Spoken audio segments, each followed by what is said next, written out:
आप सभी को सावन की पहले सोमवार की ढेर सारी शुभकामनाएं। क्या आपके साबूदाना खिले खिले नहीं बनते हैं, चिपचिपे बनते हैं? परफेक्ट मेजरमेंट, कब साबूदाने में कितना पानी डालें? अगर आपके साबूदाने खिले खिले नहीं बने तो साबूदाने में क्या डालें कि साबूदाने एकदम परफेक्ट खिले खिले बनेंगे? खिचड़ी बनाने के लिए साबूदाने को कितनी देर पानी में सोख करें? अगर बिगड़ गए आपके साबूदाने की खिचड़ी हर बार तो मेरी आज की पूरी रेसिपी को देखें। एकदम परफेक्ट साबूदाने की खिचड़ी बनाने के लिए मैंने 1 कप साबूदाना लिया है। ये मीडियम साबूदाना है, आपको किसी भी ग्रोसरी शॉप पे इजीली मिल जाएंगे। साबूदाने की खिचड़ी बनाने के लिए आप ये मीडियम वाला साबूदाना इस्तेमाल करें। जब भी आप साबूदाने की खिचड़ी बनाएं, जिस कप से बनाएं उस कप से ही पानी का मेजरमेंट लें। साबूदाने की खिली खिली खिचड़ी बनाने के लिए साबूदाने को एक कटोरी में डालकर 4 से 5 पानी में अच्छी तरीके से वॉश कर लें और छन्नी में डालकर आप साबूदाने के पानी को ड्रेन करोगे तो छन्नी से जो साबूदाने के छोटे छोटे कण होते हैं वो भी बाहर निकल जाते हैं। कब मैं साबूदाने में पानी डालूंगी और कब साबूदाने को सूख करने के लिए कितने देर रखूंगी वो भी देखना। छन्नी हटाकर आप साबूदाने वाले पानी को भी देख लें। साबूदाने के पानी में आप कटोरी में देख सकते हैं साबूदाने के छोटे छोटे कण भी है। ये वही साबूदाने के कण है जो साबूदाने को चिपचिपे बना देते हैं। साबूदाने को मैंने 6 से 7 पानी में वॉश कर लिया है। अब मैं साबूदाने को जिस कटोरी से मेजरमेंट की थी उस कटोरी से ही मेजरमेंट कटोरी से बस जस्ट थोड़ी सी पानी कम डालूंगी। और दूसरी ट्रिक ये भी है कि उंगली के पोरों को फर्स्ट वाली पोर से आधी पोर तक अगर पानी है तो साबूदाने में पानी परफेक्ट है, आपकी साबूदाना खिचड़ी परफेक्ट बनेंगी। अब हम साबूदाने को ढककर 4 घंटे के लिए छोड़ देंगे। 4 घंटे बाद ढक्कन हटाकर देख लेते हैं स्पून से चलाकर और उंगली से साबूदाने के दानों को दाबकर। अगर साबूदाने के दाने में कस नहीं है तो साबूदाने तैयार हो चुकी है। इनकेस कई बार होते हैं साबूदाना अलग अलग जगह का होते हैं, तो अगर आपके साबूदाना इस वक्त नहीं खिली खिली है तो आप साबूदाने को 10 से 15 मिनट और छोड़ दें।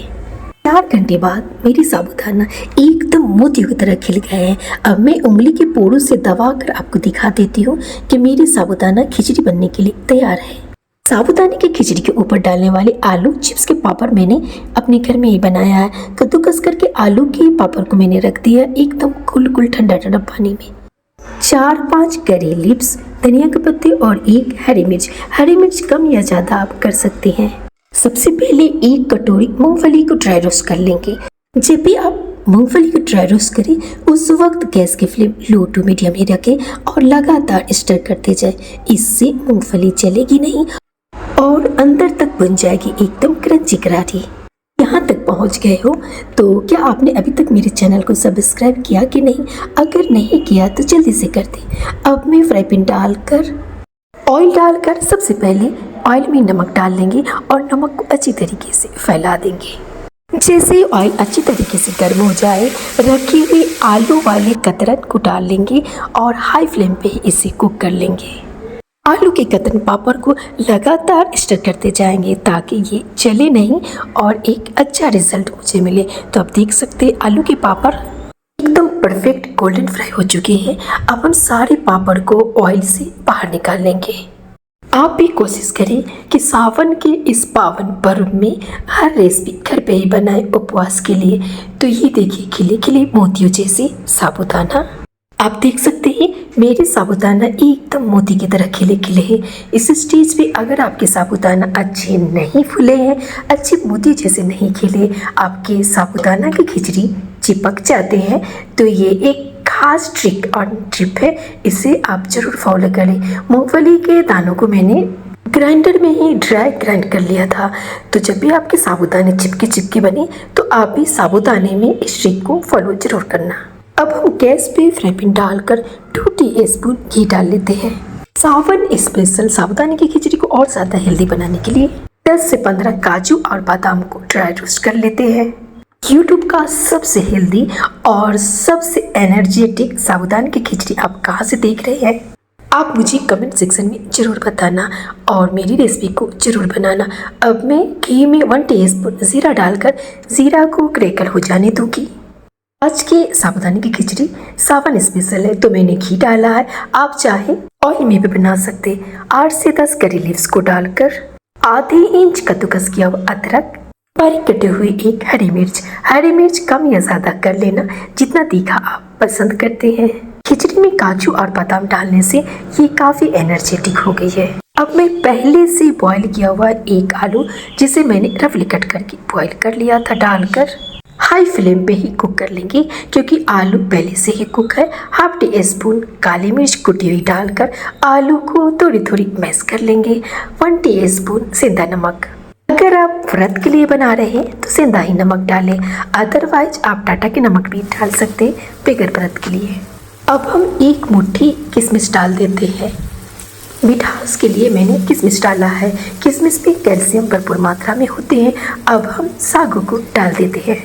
अगर आप शुगर पेशेंट हैं तो आलू को टोटली अवॉइड कर लेना, तो ये रेसिपी आपकी हेल्दी हो जाएगी क्योंकि रेसिपी में मैंने मिठास की जगह पे किशमिश को डाला है।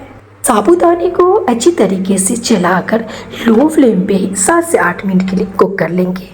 कढ़ाई पे ढक्कन पे मैंने एक कागज को फोल्ड करके लगा दिया है, इससे एयर बाहर नहीं जाएंगे और सारे एयर अंदर में रह के साबूदाने को अच्छे से कुक कर लेंगे। अब हम ढक्कन हटाकर साबूदाने की खिचड़ी को आपको दिखा देते हैं। जस्ट थोड़ी सी खिचड़ी अब कच्ची बच गई है। अब हम खिचड़ी को चलाकर चारों तरफ से ढककर गैस के फ्लेम को ऑफ करके छोड़ देंगे ताकि भाप में ही साबूदाने बचे हुए कुक हो जाएंगे। अब मैं ढक्कन हटाकर आपको साबूदाना दिखा देती हूँ। अगर आप भी मेरे तरीके से मेरे एक एक स्टेप को फॉलो करोगे तो घर में एकदम परफेक्ट खिली खिली साबूदाने की खिचड़ी बना लोगे। मैंने गैस के फ्लेम को ऑफ कर दिया था तो साबूदाने कुछ ठंडी हो गई है। अब मैं साबूदाने को हाथ से उठाकर दिखा देती हूँ कि कितने खिले खिले साबूदाने। अब मैं धनिया पत्ती डालकर साबूदाने में और ज़्यादा जायका डाल देती हूँ। धनिया पत्ती डालकर बची हुई मूंगफली को डालकर चलिए सर्व करते हैं। एकदम मोतियों की तरह खिले खिले साबूदाने की खिचड़ी। मेरी साबूदाने की आज की रेसिपी को आप अपने सखी सहेली को तो ज़रूर शेयर करना। हो सकता है उनकी साबूदाने की खिचड़ी बिगड़ जाती होगी, तो मेरे एक एक छोटी छोटी टिप एंड ट्रिक्स को आप भी फॉलो करें और अपनी सखी सहेली को भी बताएं। अपने साबूदाने के ऊपर काजू बादाम की हेल्दी ड्राई फ्रूट को डालकर खिचड़ी को और ज़्यादा एनर्जेटिक बनाती हूँ। तो आप भी जब साबूदाने की खिचड़ी बनाएं तो काजू बादाम तो ज़रूर डालना। इससे क्या होता है कि दिन भर फास्टिंग रहते हैं और शाम में एनर्जेटिक साबूदाने की खिचड़ी मिल जाए तो बात ही क्या है। ये दोगने वाली खिचड़ी मेरी पड़ोसी के लिए है। नींबू टोटली ऑप्शनल है क्योंकि कई बार उपवास में नींबू नहीं खाते हैं, तो आप अगर उपवास के लिए नहीं बना रहे हैं तो आप भी साबूदाने की खिचड़ी में नींबू जरूर डालना। अगर आपको मेरे तरीके से सावन स्पेशल कोई और रेसिपी चाहिए तो आप मुझे कमेंट सेक्शन में जरूर बताना। आ जाऊंगी मैं अपने तरीके से न्यू सावन वाली रेसिपी लेकर। थैंक यू फॉर वॉचिंग मेरी सखी सहेलियाँ।